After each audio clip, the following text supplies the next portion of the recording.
Hey, what's up, my friends? JT deBolt is with you today for today's daily dose of awesome. And today I'm going to be revealing to you studies that were done by two New York University psychologists, Gabrielle Ottinger and Doris Mayer. They did some research and they did some intense scientific studies on the devastating impact of using vision boards, the law of attraction, and positive thinking, as a matter of fact. So we're going to be talking about that. And really what I'm going to be sharing with you in this video today are the 5 really detrimental outcomes that might come from using things like vision boards and positive thinking and positive visualization.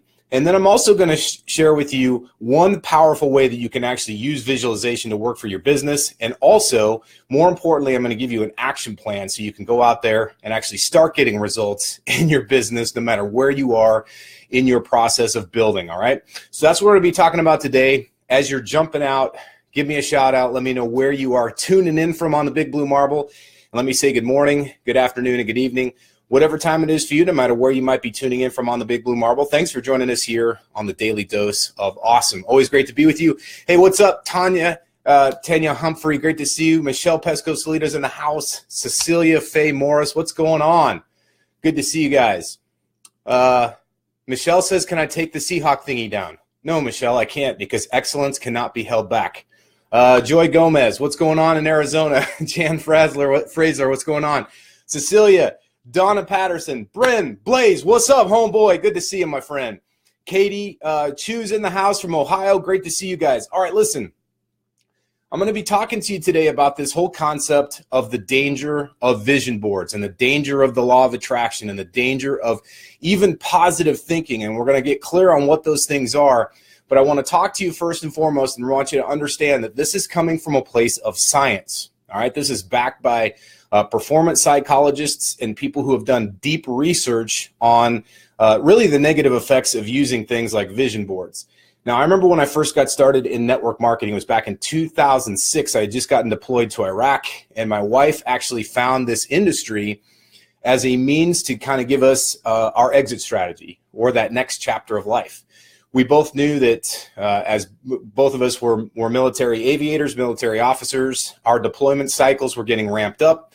We had a brand new baby. She was a year old, and there I was deployed to Iraq. So my wife said, hey, we got to go out there and find a new path. And so network marketing was our path. What was interesting back then in 2006 is a lot of people in network marketing had gotten totally drunk on the Kool-Aid called The Secret. If you've ever seen The Secret, or if The Secret is kind of like your thing, if you're like, man, that really changed my life, I'm just curious, give me a 1 in the chat box if you are a person who really loves The Secret or got something out of it. And it's okay if you did. It's okay if you didn't. I'm not here to make one thing out to be bad or wrong. I'm just going to give you a different perspective from which to approach your business.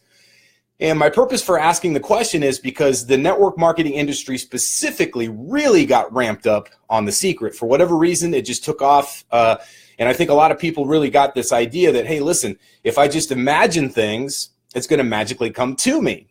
Then Oprah Winfrey and lots of actresses and Hollywood superstars got on board with the whole concept of The Secret. They got on board with the concept of the vision board. And really, if you don't know what a vision board is basically something that you attach pictures to. It could be cork, could be wood, could be anything. But the idea is that you cut out a bunch of pictures of things that you want to have in your life. You pin them to this board. You sit there and stare at them for a long time and imagine yourself having them, and then magically they're going to show up in your life. And this is exactly what was taught specifically in The Secret, but also by a lot of practitioners of the quote-unquote law of attraction.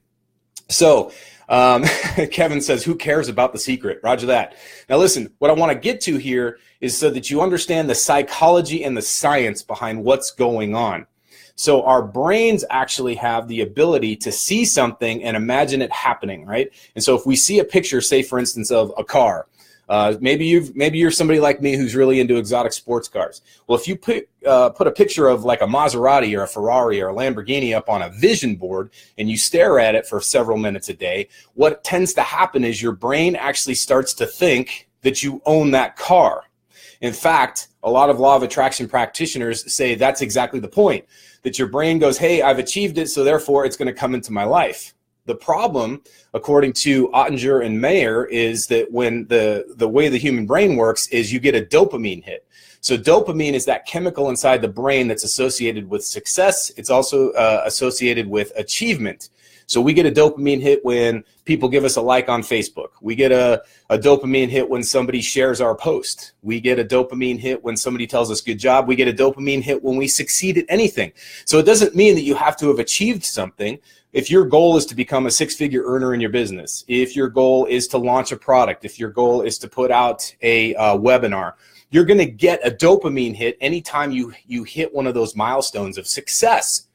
The problem is, the big challenge is that when we get that vision board thing going on, we start to see those pictures, we imagine that we've succeeded and we have the same reaction without the result. Now imagine this.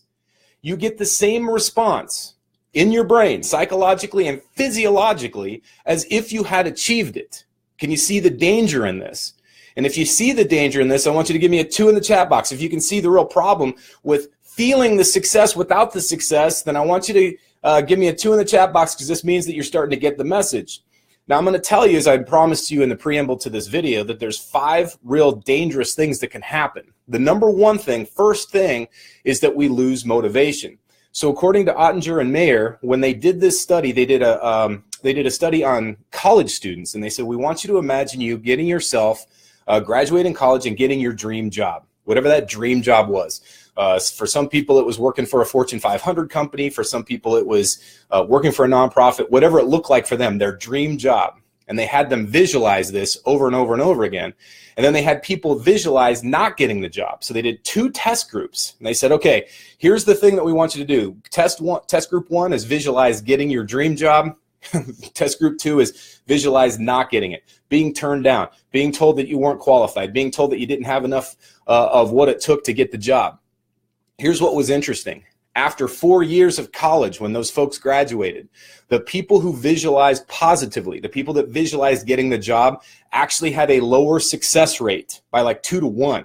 And so the people that visualized not being successful were actually more driven. They actually had more motivation to succeed, which means that they prepared themselves better than the people who felt that they had already achieved it. Now, this is important, folks, because if you're out there building a network marketing business or any kind of business online, you can imagine how difficult it can be at times, right? There are times where you go out there, you put your ad out, and the ad doesn't go right away. For whatever reason, maybe Facebook shuts your account down. If you go into it thinking, hey, everything's going to be hunky-dory, everything's going to work, and then it doesn't, it's a very crushing blow, is it not?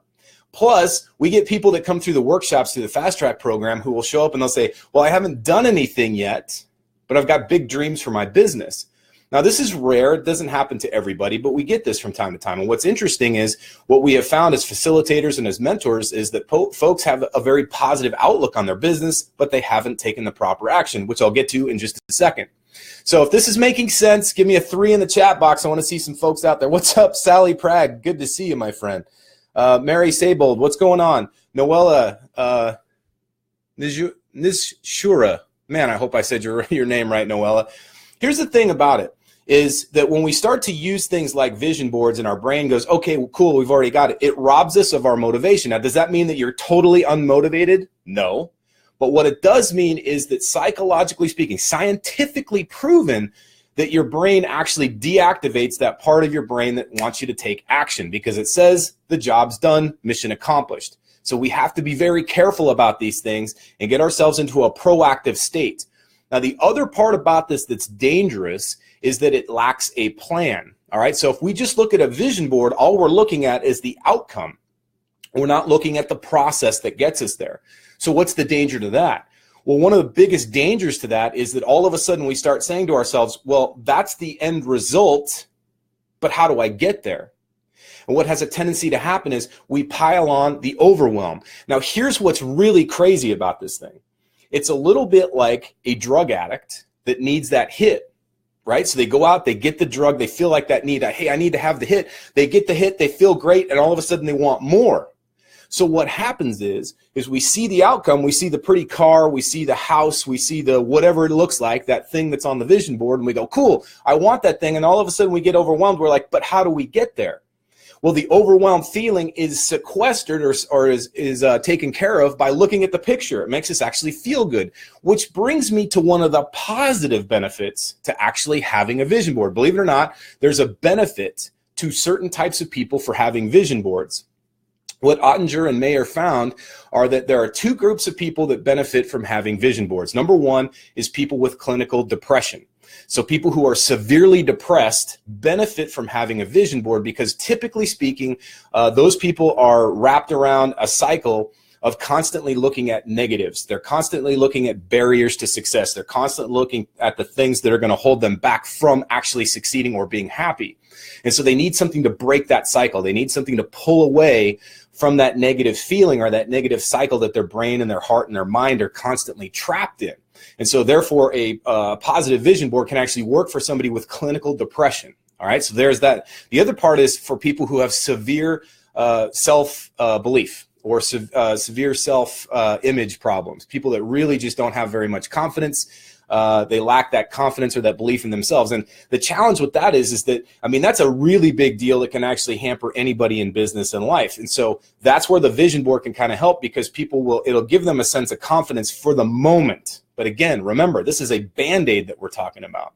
If you really want to achieve great success in your business, if you want to ramp up your performance, the vision board is actually decreasing it. It's like eating sugar before you go out and run a race, or it's like eating a big piece of cake or a big bowl of ice cream before you go work out. It's just going to make you feel bloated. It's going to make you feel sick. It's going to actually make you feel like you already succeeded before you go out and compete.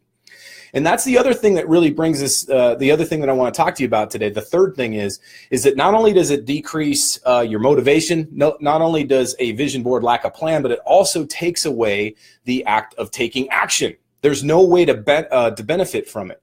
Now, one thing that they taught us in the military as aviators, we actually used visualization. We actually used something called chair flying, and I've trained my clients to do this. I use it myself. Basically, what chair flying looks like is, for aviators, we'd actually sit in a chair in a quiet room, and we would actually go through a mental exercise of executing a particular maneuver in the aircraft, whether it was a stall recovery, a spin recovery, whether it was doing aerobatics or doing anything that had to do with close proximity flying, like formation flying. We'd actually go through and visualize. In fact, the United States Navy Blue Angels actually go through a process before they fly every single mission, whether it's a training flight or whether it's an actual air show. They will actually sit down as a crew, the 6 pilots, and they will walk through. They'll actually get the room real quiet, close all the blinds. They'll close their eyes and they'll walk through the entire flight demonstration mentally. And they're visualizing exactly what actions they need to take in that process of actually doing the full air show. It's actually pretty cool to watch. And you'll watch the guys, they're sitting there with their eyes closed and they're actually moving their hands as if they're moving the throttle and moving the stick for the aircraft. Now, what does this do? What are we doing if we do that kind of visualization? Number one is it reinforces the body-mind connection. And you can actually do this in your business as well. So if before you go on a Facebook Live, you spend about 5 or 10 minutes visualizing yourself having confidence, having a clear mind, standing with a good posture, looking directly into the camera, delivering your message with precision. These kinds of things can actually help your performance. But again, what we're focusing on is the action that's required to get the result that we want.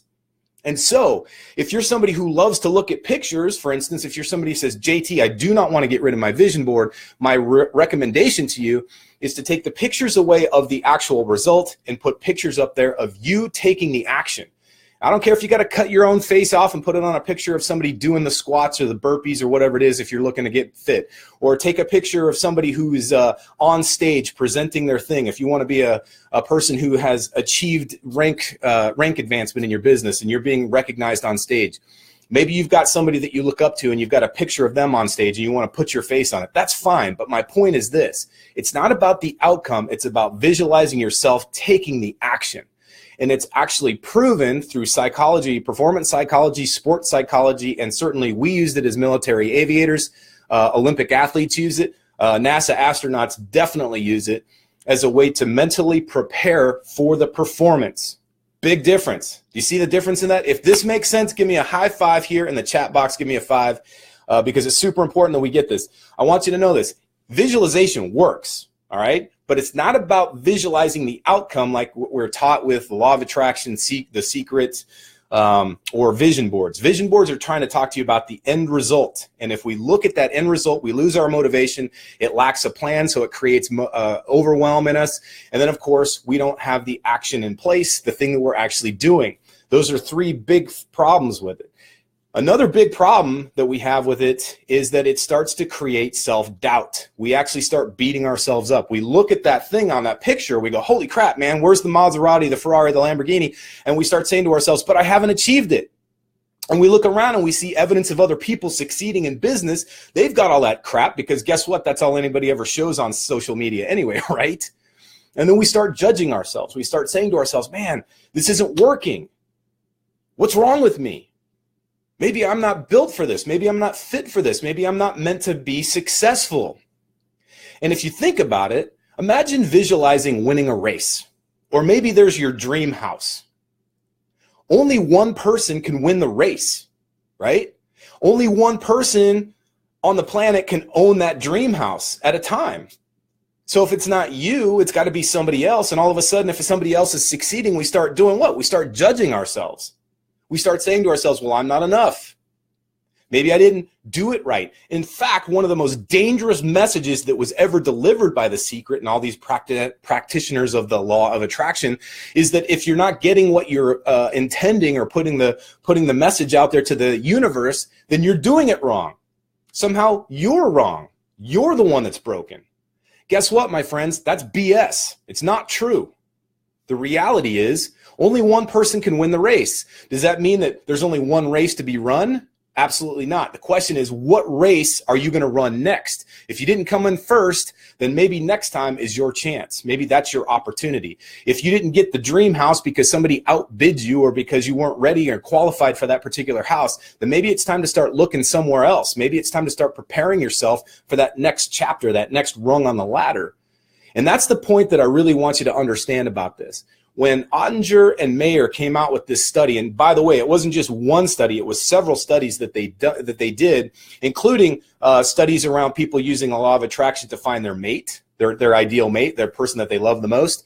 They would actually have them visualize having an encounter with the person and it going really well, and then an encounter with them going terrible, where they flubbed their line, they said something stupid, or they had broccoli in their teeth or whatever. They would actually have them visualize those negative outcomes, and what happened was the brain was better prepared to succeed when they were thinking about things that could go wrong. Here's the reality: you're not attracting negativity into your life. If you think about things that could go wrong, if you think about all the stuff that might go wrong, it doesn't mean that crap is going to happen in your life. It means mentally you're prepared for it. Case in point, before we flew every single combat mission, we talked about what would happen worst case scenario. What would happen if we got shot down? We had a certain set of procedures that we'd have to go through in case we got shot down so we could communicate to the rescue teams to come in and get us. Well, guess what? What happens if you get compromised? What happens if you get captured by the enemy? You have to have a way to communicate to the rescue teams that you've been compromised. Otherwise, they're going to get shot down and now everybody's in danger. And so we would actually talk through what might happen if in the worst case scenario. I can tell you this, I'm here alive right now. I never once got shot down. The law of attraction didn't work against me because we were thinking negatively. We were thinking proactively. There's a big difference. In your business, as a network marketing leader, as a business leader, you have to be thinking about every single possible outcome. And guess what? When you think about what might go wrong, if you think about the challenges, if you think about all the things that might come at you, what it does is it gives you the ability and the freedom to think freely in the moment so you can take proactive action. You can take the action that actually will get you there, which is what I want to share next. Before I jump into the action plan for how you can actually achieve results and get achieve the goals that you have in your business, I want to make sure this is working. Give me a 7. Give me a 7 in the chat box if this is working. By the way, Bren Blaze, nailed it. Optimism is the enemy of the rational investor. Here's the thing I will tell you. It's not about being negative. It's about being realistic, or not realistic. It's about being pragmatic. All right. It's about saying to yourself, hey, listen, what could go wrong, what might go wrong are the things that I need to look at. What could go right are the things I'm pointing towards. So let me take the actions, all right, that are in alignment with the results I want, and then take those actions with consistency. Now, this is what brings me to the actual action plan. And I'm going to give you guys a very quick primer on what we teach our students in the Fast Track program, as a matter of fact. It really comes down to number one, you got to have an intention of what it is you want to achieve. All right. So we always talk about, hey, what is it you want to achieve? What is your desired outcome for the next 30 days? A couple weeks ago, I actually talked about this. I gave you the challenge, come up with a 30-day outcome, something that you're seriously committed to, something that you want to achieve in the next 30 days. You got to make sure that it fits the whole SMART goal process, right? Specific, measurable, actionable, and all these kinds of things. But more importantly, you got to keep it super simple. All right, something that you know you can apply yourself to each and every single day. And so when you start with that desired outcome in place, then you got to start with where you're at relative to it. And if you know those 2 points, then you can draw a line between the two and connect the dots. But here's the key to it. You got to be crystal clear on where you want to go and where you are relative to it. What this means is it can't be fuzzy. It can't be kind of wishy-washy. It can't be one of these dreamy things. You got to be specific. Hey, in the next 30 days, my intention is to make my first AMF sale. Next 30 days, my intention is to make the leaderboard by making 5 sales, or whatever that looks like for you, right? And then you got to get to work on it. But first and foremost, you got to get clear on where you are relative to that. If you haven't yet launched your first ad, then maybe that's the first place you start. Hey, I got to get my first ad out there by the 16th of the month, by Monday, by Tuesday, whatever that looks like. That first step is critical because you got to know where you are relative to where you want to be. The next part about it is you got to be set in place the specific behaviors, the actions that you do every single day. We always hear this be, do, have thing, and it's usually attached again to that quote unquote law of attraction. In order to have the things that you want, you got to do the things that the people that have them have, so you got to be the way they are, right? Well, guess what? There's some truth to that. You got to be, do, have, but realize this, it's not a have-havior, it's not a do-havior, it's a behavior, right? You got to actually show up every single day and do the action. So the action plan that we teach our students, and again, this goes, it takes us a little bit longer to describe in the workshop, so I'm going to be very brief about this, is number one, you got to get crystal clear on what you want, crystal clear on where you are relative to it, and then you got to take the actions relative or that are in alignment with the result you want. If you want six-pack abs, eating donuts is not an action that's going to get you there. If you want to be a six-figure earner sitting around looking at motivational videos on YouTube or passing around motivational memes is not going to get you there. You got to do the actions and the behaviors that are in alignment with the result you want. And remember, staring at the result on a cork board is only decreasing your motivation. It lacks a plan. It doesn't show you how to take the action. And at the end of the day, it might actually be decreasing. In fact, it is decreasing your performance by instilling a sense of self-doubt and all kinds of other crazy things that are going on in your mind, plus a false sense of achievement. Here's the key, my friends. Make sure you're taking action every single day. Make sure you're getting plugged into a group of people just like we have here in the Elite Marketing Pro community that can help support you, guide you, and give you the mentorship and the direction that you need in order to hit the targets. You have what it takes to succeed, all right? You absolutely do, but sometimes it means doing things differently than you've done in the past. Sometimes it means looking at things from a different perspective. Sometimes it means getting closer to reality and quote-unquote negativity in order to see all the pitfalls and all the barriers that are holding you back in order to negotiate and get past them and blast through those barriers to get the results you want. I'm telling you right now, my friends, if you use this visualization process where you visualize yourself taking the action, you imagine yourself behaving in a way that's in alignment with the results you want, and then doing those actions on a daily, consistent basis, that's what's going to lead you to success. Not the fuzzy pictures of a beautiful outcome that's perfect, devoid of all pain, frustration, and negativity. Hey, if this is making sense for you guys, if you're still with me on this, give me a 10. Give me a 10 in the chat box. I want to see all my folks and all my friends out there. Lots of people dialing 7. Kevin Bingham says a lot of things lack a plan. Totally. I mean, listen, a lack of a plan is going to stop all of us. If we don't have a plan in place, it's fun to be motivated. It's fun to feel great and pound our chest and say, watch this, I'm going to show you. But that stuff wears off. The plan doesn't. The plan is the thing that's going to keep you going, especially when that initial motivation and desire wears off. That plan's what's going to keep you disciplined, to keep you on track. Lots of people dialing 10s in here. That's awesome. Love to see it. What else we got here? Okay, cool. All right, my friends, listen, that about does it for today. Hopefully this gave you that swift kick in the butt that you might need, and perhaps somebody else in your world might need it as well. So use this information to help other people, lead other people to success. Remember this, it's not about feeling, it's not about thinking, it's not about doing all the stuff of trying to draw things to us and be attracted, you attract things into our lives. It's about being the kind of person and showing up to it every single day authentically. That's what's actually going to make it happen. And that is in control and in all of our control right here, right now, today. All right, my friends, this is a wrap. It's been great to be with you. Looking forward to having another great mentor coming at you again tomorrow. Make sure you join us here each and every single Monday through Friday, 1 p.m. Eastern, 10 a.m. Pacific for the Daily Dose of Awesome. And make sure if you haven't done so yet, you get yourself over to elitemarketingpro.com where you can access our free 10-day bootcamp to help you build, scale, and sustain your business online. And remember, no matter what course you fly in life, fly high, fly fast, and fly far. We'll talk to you all very soon. Have a great Wednesday.